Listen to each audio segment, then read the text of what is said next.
In the beginning, there was darkness, and then bang, giving birth to an endless expanding existence of time, space, and matter. Now see further than we've ever imagined, beyond the limits of our existence, in a place we call the universe. Streaking through space, light is the fastest thing in the universe. It could circle the Earth 7 times in 1 second.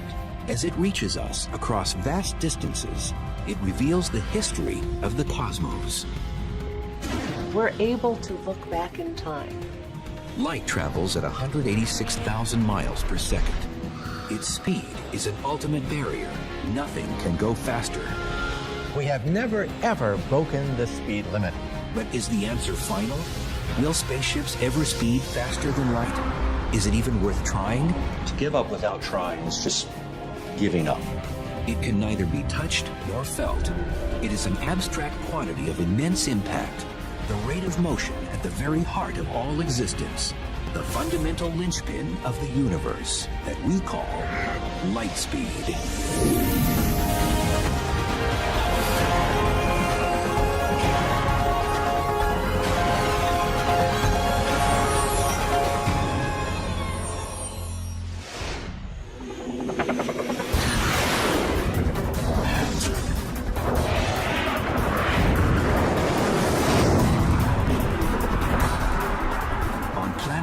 Where speed is in demand, the fastest people, vehicles, and technologies seem to crawl in a cosmos where light speed is king. More than king, the speed of light is the cornerstone on which the universe is built. There's a famous saying in physics, which is that the speed of light is not just a good idea, it's the law. The speed of light is one of the most important speed limits in the entire universe. The speed of light, 186,000 miles per second, is just incredible. I mean, if light traveled in a circle around the Earth, it could circle the Earth 7 times in 1 second. That's an incredible speed. That incredible speed is the first thing we encounter when confronting the phenomenon of light. To say it is fast is a colossal understatement. It's amazing to me that when I talk on my cell phone, I can talk to somebody clear across the country, and I'm not really aware of any time lag. And that signal is going from my phone to a tower, up to a satellite, back down, and it seems instantaneous. So we really take for granted the speed of light could practically be infinite to us. Physics professor Clifford Johnson of USC is an avid bike rider. Circling a track, he considers trying to cover the same 186,000 miles that light does in 1 second. He'll find, however, that his work will be cut out for it. To travel the distance that light moves in just 1 second, it would take me 22 months on a bike moving at 12 miles an hour, cycling 24 hours a day. But the speed of light, in relation to the speed of life, makes our world work in just the way we've come to expect. One of the beneficial effects for humanity of having the speed of light be as fast as it is that what you see is what you get. Light speed makes everyday experience virtually instantaneous. When the light bulb goes on, you see it right away. Anything that happens around you registers immediately. And certain experiences make it crystal clear that light travels faster than anything else, including sound. One interesting consequence of the great speed with which light travels is that you see a flash of lightning essentially instantaneously, but you hear the thunder only later on. But light speed has its limits when stacked up to a place as large as the universe. We think that the speed of light is unimaginably fast on a human scale. However, in astronomical terms, it's actually kind of pokey. And so it's ironic that when the Apollo spacecraft blasted into space, traveling at what seemed an amazing 25,000 miles per hour, the speed of light proved frustratingly slow when it came time to talk to astronauts 236,000 miles away on the lunar surface. So when the astronauts were on the moon and people asked Neil Armstrong, "Hey, Neil, what's it like up there?" Several seconds went by between the question and Neil Armstrong's answer. Neil, this is Houston, radio check, over. Hi, Roger. Houston, line's clear. Roger, line's clear, Houston. Roger, bud. And those several seconds were not because he was thinking about the answer, but rather because it took 1.3 seconds for the signal traveling at the speed of light to reach Neil from mission control, and another 1.3 seconds for his reply using radio waves to come back. And that's 2.6 seconds without even thinking. Okay. The 1.3 seconds it takes light to travel from the Earth to the Moon is pocket change compared to other celestial bodies. Light from the Sun, for instance, takes more than 8 minutes to get to the Earth. And if the sun were to disappear right now, if the sun were to suddenly vanish, it would take 8 minutes before we would even feel the shock wave and see the effects of a disappearing sun. The limits of light speed also make communicating with Earth's far-flung spacecraft a special challenge. It takes up to 44 minutes for signals to travel back and forth to the probes exploring Mars, more than 3 hours to Cassini at Saturn, and over 29 hours to Voyager 1, the most distant of all, now heading out of the solar system. Still, these distances are trivial on a cosmic scale. We can almost understand the 10 billion miles separating Earth from Voyager. But what's next? The nearest star is a red dwarf named Proxima Centauri, nearly 25 trillion miles away. That's 25 followed by 12 zeros. I am often asked a question, how can you as an astronomer really comprehend these vast distances, these huge numbers? And the answer is, I can't. The human brain really doesn't wrap itself around numbers that big. Occasionally, I actually write out how many zeros there are in kilometers from here to a galaxy, just to see how huge that number is. But in reality, of course, as astronomers, we would be spending all day writing zeros unless we came up with a better unit to use. And that's what a light year is. A light year is approximately 6 trillion miles. It's the distance that light travels in 1 year. Using light years to describe distances opens up another dimension of light speed's character. Think of it. Sirius, the brightest star in the sky, is 8.6 light years away. That means we see it not as it is today, but as it was 8.6 years ago. We see the bright star Vega as it was 25 years ago, and the red supergiant Betelgeuse as it was 500 years ago. It's a wonderful gift of nature that because it takes time to travel, we're able to look back in time. The further out we look in distance, the further back in time we look. We would have no idea what our cosmic history was if the speed of light traveled instantaneously. Laura Danley is curator of the historic Griffith Observatory in Los Angeles. With light's ability to take us into the past, she's assembled a stack of photos that tell light speed's story of the universe in snapshots, looking back in time to its beginning, more than 13 billion years ago, to the present day. I'm putting together a scrapbook of the history of our family of galaxies, and that shows all the galaxies that we can see with our telescopes as far back as we can see with our telescopes. Each photo in this album, then, shows something in the universe with a look-back time equivalent to its distance in light years. The famous Crab Nebula, 6,500 years ago. The galactic core, center of the Milky Way, 26,000 years ago. And the Andromeda Galaxy, our next-door neighbor, 2.5 million years ago. But practically yesterday on a cosmic scale. I love this cluster. For almost 90% of the look-back time, the album is filled with common galaxies. Common, yes, but intriguingly diverse. These two are colliding. You can see one going what appears to be right through the other. And there's a lot of drama in the way galaxies evolve and the way they interact with one another. So this one would be, it's only about 500 million light years away. As Danley places each shot in the album, a bigger picture begins to emerge. Adult galaxies have been the main characters, evolving in all their variety for the past 12 billion years. But the cosmos also has its childhood photos, showing galaxies when the universe was a mere toddler.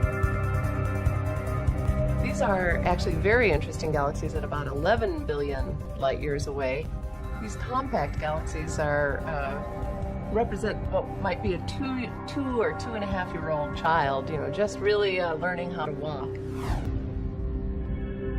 But even these galaxies have their younger brothers and sisters. This spectacular shot shows a gravity lens, a cluster of galaxies 2.2 billion light years away that bends light, allowing us to see much further in space and time. The lens reveals a tiny speck identified as one of the earliest galaxies we can see, as it was 13 billion light years ago, still an infant in the evolving universe. Galaxies, when they were babies, really don't have a lot of distinguishable features. They're kind of blobs. They don't really have a lot of structure. The universe as a whole was something of a blob at the beginning of its life, too. What we see of that time are the first light waves in history, reaching us only now, 13.7 billion years after they flashed into existence. We see them in the picture of an afterglow from the Big Bang. And they are known today as the cosmic microwave background radiation. The cosmic microwave background radiation is the most distant thing we can see. It is, in a sense, the picture of the baby upon delivery. NASA's all-sky picture reveals a glow that is uniform everywhere we can see. The universe as it was in a cosmic moment after its birth. But here, our view comes to a sudden halt. What we can see of the universe is limited, not by the size or power of our instruments, but by the barrier of light speed itself.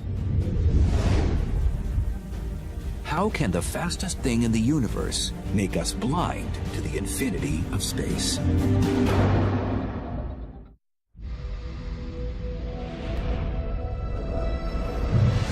Knowing that light speed is 6 trillion miles per year gives us the light year, a convenient shorthand for talking about the huge distances in the universe.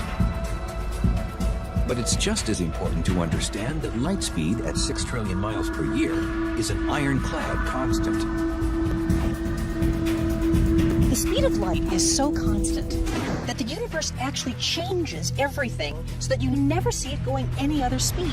So the speed of light really is the measuring stick of the entire universe.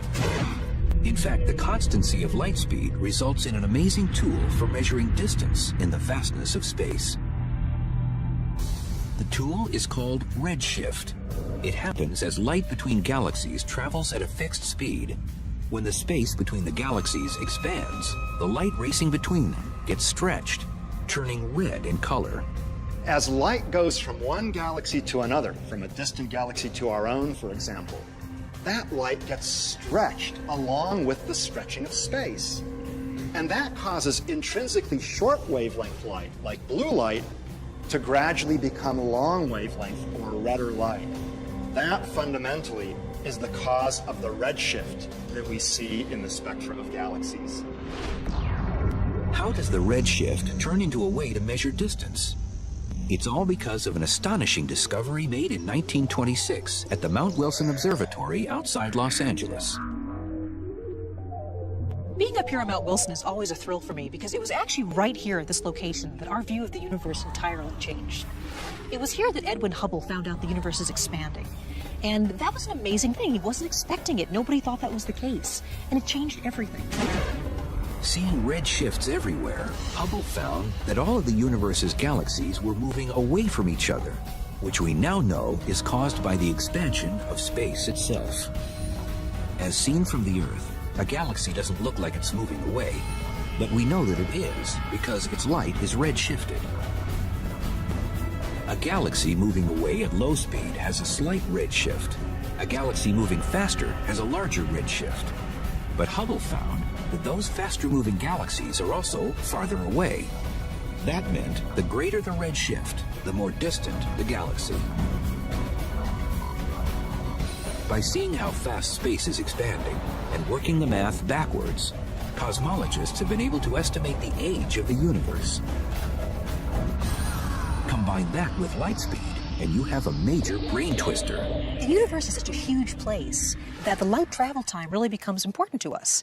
We believe the universe began about 13.5 billion years ago. That means the farthest in any direction we can look is 13.5 billion light years. There hasn't been enough time for light to travel more than that. It's called our light horizon, a sphere 13.5 billion light years in all directions, containing everything we can see. But that's where the brain twister comes in. Does space end there?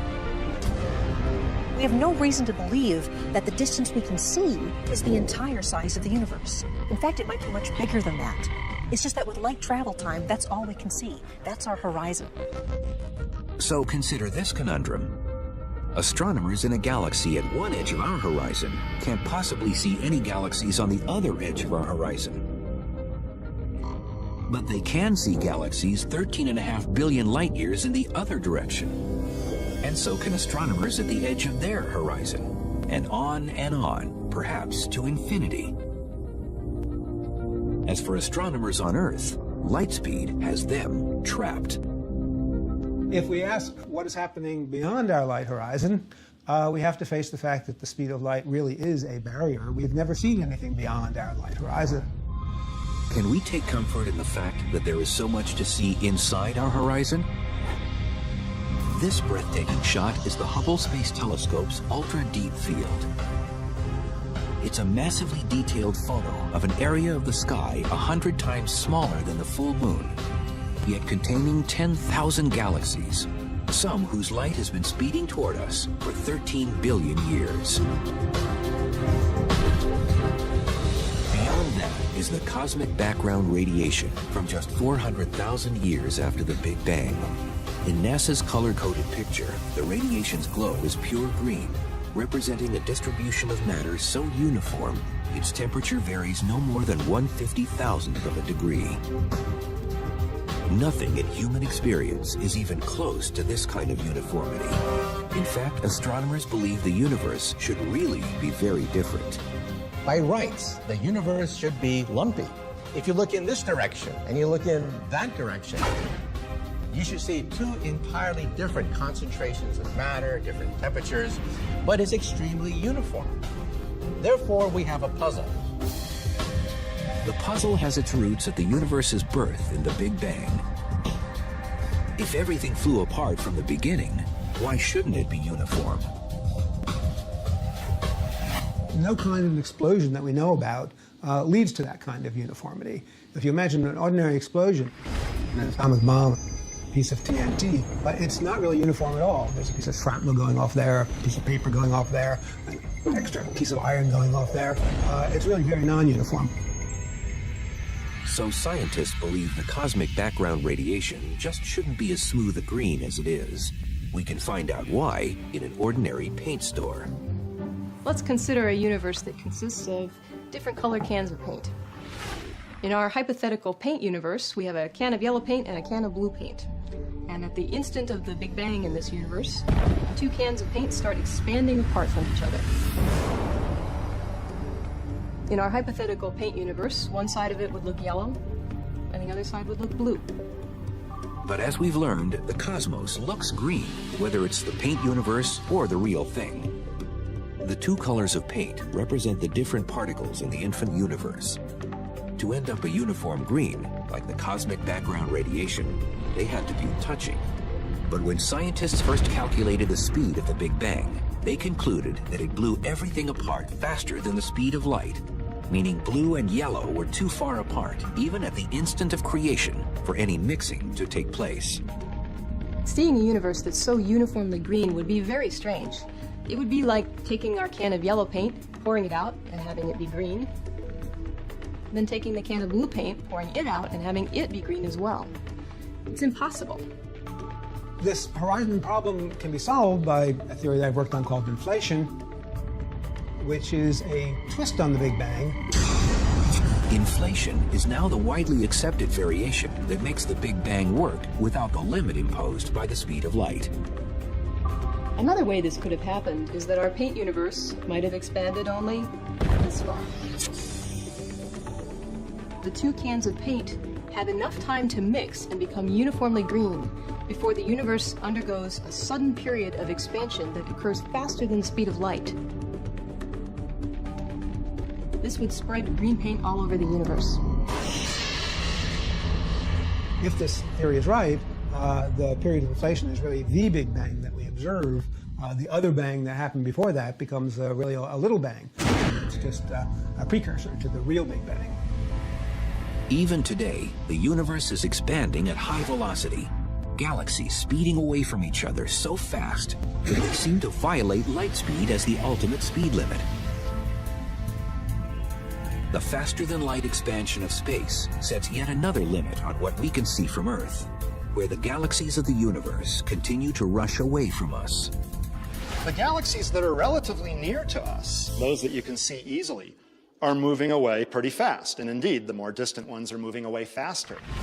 But the ones that are really far away, in fact, are moving away faster than the speed of light. And then there are the galaxies that you will never see because they started out so far away that the light from them will never reach you because the space is expanding faster than the speed of light. Space itself, then, is the exception to the rule. It can expand faster than the speed of light. But everything inside it remains bound by Albert Einstein and his theory of relativity. Albert Einstein is the cop on the block. You cannot break the light barrier. We physicists can accelerate particles to 99.9999% the speed of light, but we have never, ever broken the speed limit. But we don't need to break the limit to experience the strange province of light speed. If the universe bends and stretches around the speed of light, what happens when we hit the accelerator and start to get close?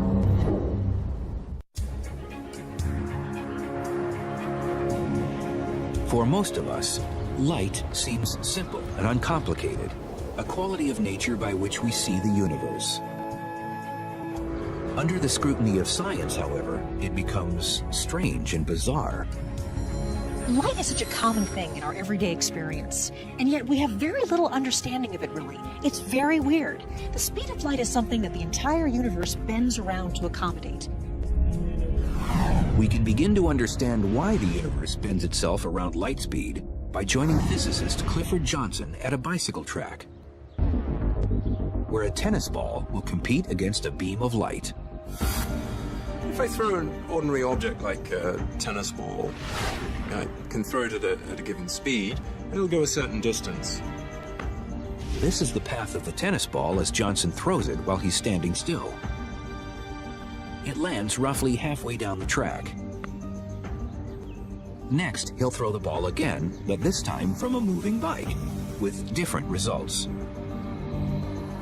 If I throw the tennis ball at that same speed while riding the bike, it'll go faster because it's the speed of the tennis ball plus the speed of the bike, and so it'll go further. Compare the two tosses, and the difference is clear.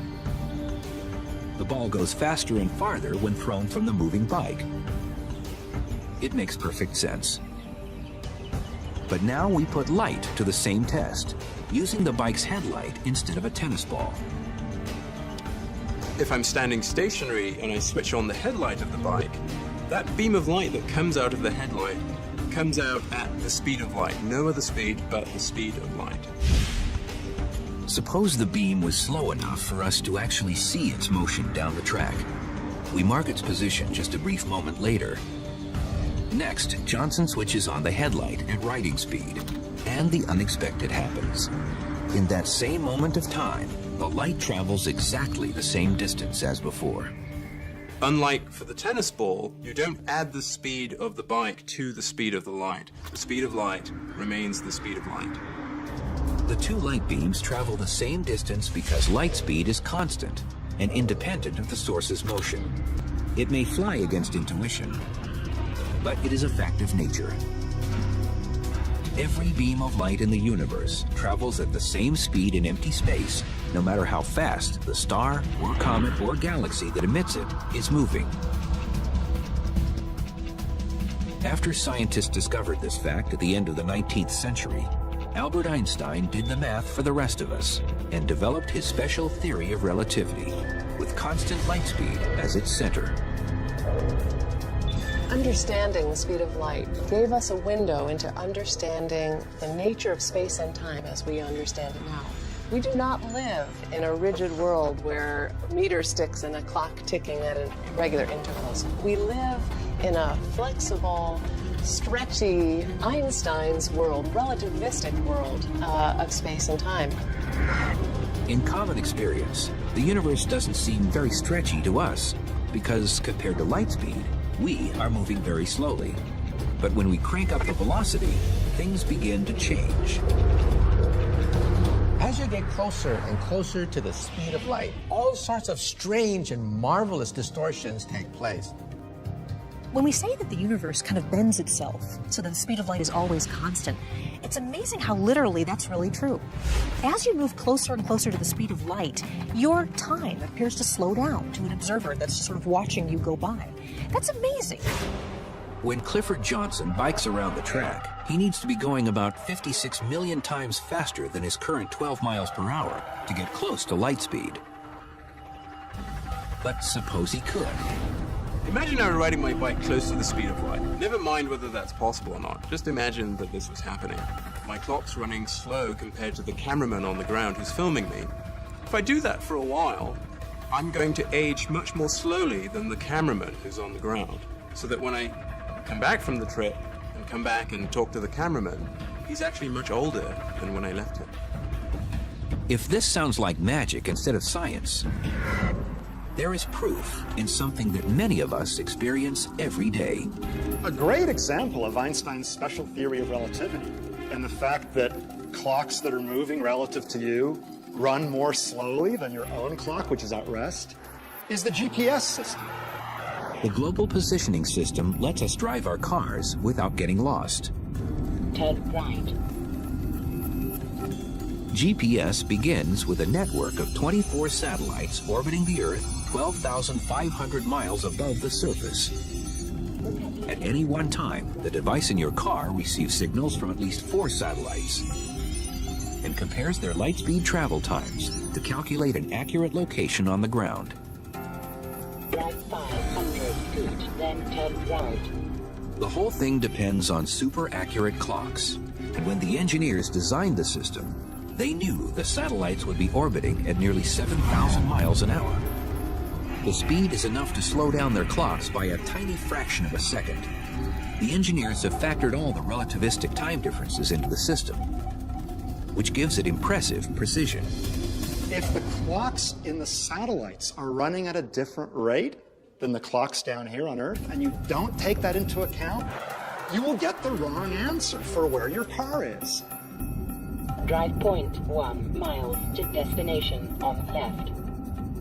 The distortion of time is only one of the strange results of traveling close to the speed of light. On the bike track, Clifford Johnson continues to push the envelope as space begins doing odd things to him and his bicycle. Imagine I'm on my bike again, going close to the speed of light.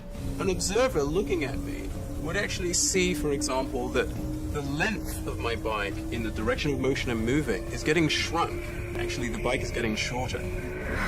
The effect is called length contraction, and together with time dilation, it is seen by a stationary observer while looking at someone traveling close to light speed. But Professor Johnson does get his own chance to witness light speed's weird effects. As his velocity closes in on light speed, his view of the world changes drastically. What I'm seeing as I move close to the speed of light, straight ahead, is that the shapes in front of me are getting quite distorted as compared to everyday life.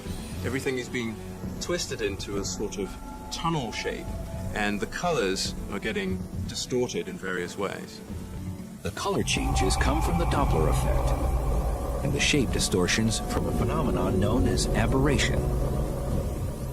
The distortion is somewhat similar to what you would see if you were driving through a rainstorm. If you were stationary, you would just see the rain coming straight down if you looked out of the side of the window. Whereas if you were moving through the storm, you would see that the rain appears to be slanting towards you as a result of your motion. And that's at the basis of that warping effect that you get as you're moving near the speed of light towards objects in front of you. In reality, we don't have to travel near the speed of light to experience the distortions caused by motion through time and space.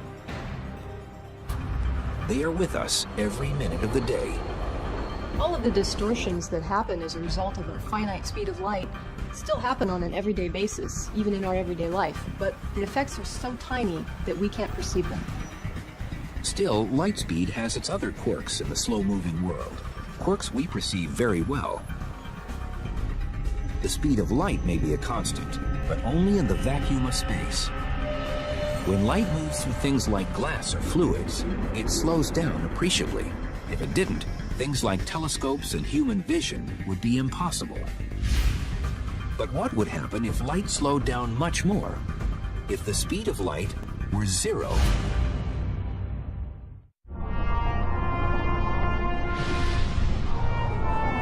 Light speed is 186,000 miles per second. It is a universal constant, but a constant with a catch. It travels at that speed only in a vacuum. Light changes its speed when it travels through different media. It travels more slowly through water. That's why you see refraction and bending and rippling of light when you're underwater. Life as we know it would be very different if light didn't propagate at different speeds through different materials. For example, we wouldn't be able to see. Our eyes wouldn't work the same way. In a universe where light moved at the same speed through all materials, we would know little of the world around us, seeing only vague blobs of dark and light. That's because our eyes depend on biological lenses to focus images on our retinas. Just like lenses made of glass, they work because light slows down as it passes through them. Well, why is that? Because light is absorbed by the atoms of glass, and then they re-radiate it later. So there's a delay factor. Light hits an atom, the atom vibrates, and then sends a light package off. So there's a delay factor. The delay factor also causes light to bend when it hits glass shaped into a lens. Bent in just the right way, light can be focused, collected, and magnified. For astronomers studying the universe, nothing could be more important. Thank goodness light slows down when it goes through glass, because that's the reason why we have telescopes. The reason why we have telescopes is because light bends going through glass, and we can concentrate large amounts of light to a single point, and then that gives us the ability to see the marvels in the universe itself. Light travels through the glass lenses of telescopes at about 124,000 miles per second. 2/3 of its speed through a vacuum. But some scientists are looking at making use of light at far slower speeds.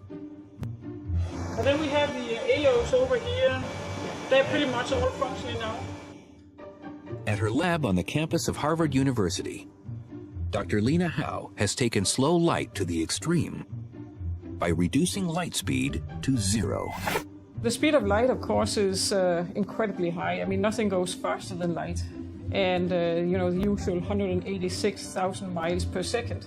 And we kind of thought, gee, that's awfully high. Let's try to do something about it. So we have a detector right there. Howe and her team conducted their experiments in a complex laboratory filled with lasers, mirrors, prisms, and other exotic gear. It is a branch of physics where few have dared to tread. If you can start to change things so dramatically as taking this enormous light speed and then bring it down to bicycle speed, that then you're in a completely new regime of nature. You're able to now start to probe areas, regions of nature where nobody has ever been there before. The brakes are put on light speed inside Howe's lab by focusing lasers on 2 microscopic clouds of sodium gas chilled to a few billionths of a degree above absolute zero. A control laser hitting the two clouds sets them up for action. Then, a quick light pulse shoots into the first cloud, where it is squeezed into the gas and slowed to just a few miles per hour. The light pulse goes from being about 1 kilometer long in free space. It compresses like a concertina as it enters the atom cloud and ends up being only 0.02 millimeter in size. That's less than half the thickness of a hair. So really small, and it's so small that the light pulse actually ends up fitting totally inside the atom cloud. Howe says the atomic imprint of light in the sodium cloud is a perfect copy, embedded in atoms, of the original light pulse. It can then be stopped in free space between the two clouds before moving on. When it enters the second cloud, another shot of the control laser expands it to its original size, shape, and speed of 186,000 miles per second. It is comparable in some ways to a science fiction transporter that sends people or objects through space. So in these experiments, what we really do is we stop and extinguish a light pulse in one part of space and revive it in a completely different part of space and send it back on its way. Since light can carry information, this super advanced technology points the way to futuristic light-based computers that bypass wires and electronic chips. Information read directly from light may be faster, more compact, and more secure than anything we have today. But the greatest vision of scientists and dreamers is to be found at the other end of the light speed spectrum. We still face the speed of light as an impenetrable wall, a speed that Dr. Einstein told us could never be exceeded. Yet history is packed with impossibles that have become realities.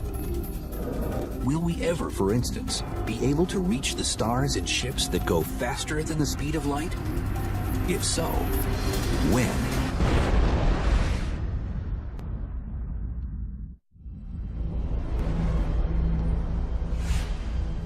In April 2008, world-famous physicist Stephen Hawking called on the human race to colonize space and make interstellar travel a long-term aim.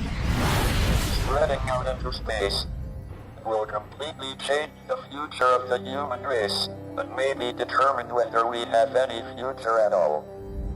The stars are so far away that interstellar travel is impractical unless we can go faster than light speed. But that's an obstacle. Einstein's theory of relativity tells us that a spaceship's mass approaches infinity as it nears the speed of light. So as you try to go faster and faster and faster, you actually get to a point where it takes more and more energy until it's an infinite amount of energy to go the speed of light. That's impossible. It means that travel at light speed is also impossible. Or is it? Mark Millis is one of a handful of scientists who isn't ready to throw in the towel on the subject. A NASA propulsion physicist by profession, he likes to build models of starships in his spare time, and is well aware of the giggle factor in any talk outside science fiction of star travel. The giggle factor is actually a healthy response. It helps provide skepticism to the topic, to ask deep questions to make sure that we're proceeding correctly. Once head of NASA's mothballed Breakthrough Propulsion Project, Millis is editor of a book that has collected the serious current research on the subject. When it comes just to the light speed issue, there's about 36 physicists who've written articles, some skeptical, some suggesting new methods on the topic. No one is saying that anytime soon we'll be able to have warp drive to the stars. But on a scale of centuries to millennia, it can't be ruled out. Virtually all physicists agree it's impossible to travel through space at faster than light speed. But there may be a way to cheat by altering space instead of traveling through it. Believe it or not, even NASA scientists are studying the possibility that perhaps we can fold space, punch a hole in space, make a subway system through space and time. That's the basic idea behind using wormholes to actually twist space around on itself and take a shortcut through the universe. What would a wormhole machine look like? probably huge in scale, with equipment staged perhaps on a massive number of asteroids arranged in a gigantic sphere. It would require an enormous battery of laser beams to concentrate tremendous energy to a single point. You have to attain fantastic temperatures, the highest energy attainable in our universe, in order to open up a hole, a bubble, a gateway perhaps to another universe. Another way of tricking space into letting us travel faster than light is the warp drive. Miguel Alcubierre was the first one to write about the warp drive in 1994. Alcubierre, a Mexican physicist, worked out the math for a starship propelled by warping space-time itself. Behind the ship, space-time is expanded. In front of the ship, space-time contracts. In between, the ship rides like a surfer. The ship itself sits inside a bubble, and the space around it pushes it faster than light. A successful warp drive, if it is possible at all, is probably centuries away. But in Switzerland, physicists at the Large Hadron Collider may be headed in the right direction right now. Now, the Large Hadron Collider is an atom smasher. It's a particle collider. But it's going to get to high enough energies that space and time will actually warp and bend. We're actually practicing how to bend space in the laboratory. It's the first baby step toward a warp drive. With the physics we now know, we won't travel faster than light speed in the foreseeable future. That doesn't mean we shouldn't try. Even though light speed travel might turn out to be impossible, to give up without trying is just giving up. Outside his work at NASA, Millis has founded the nonprofit Tau Zero Foundation to encourage serious research on star travel. Although few scientists are pursuing the idea actively, many agree it's worth at least the effort. Understanding our universe is one of the most basic needs human beings have as an intelligent species. So, should we pursue technologies or physics that might allow us someday to travel faster than light? Absolutely. Because we never know where this might take us. Even though we might never discover a way to travel faster than light, we might discover a whole bunch of other very useful things. And what if science ultimately proves the light speed barrier is unbreakable and star travel is impossible? It would put a whole new perspective on spaceship Earth, forcing us to use our technology to treat it well as we remain its passengers on our continuing journey through the universe.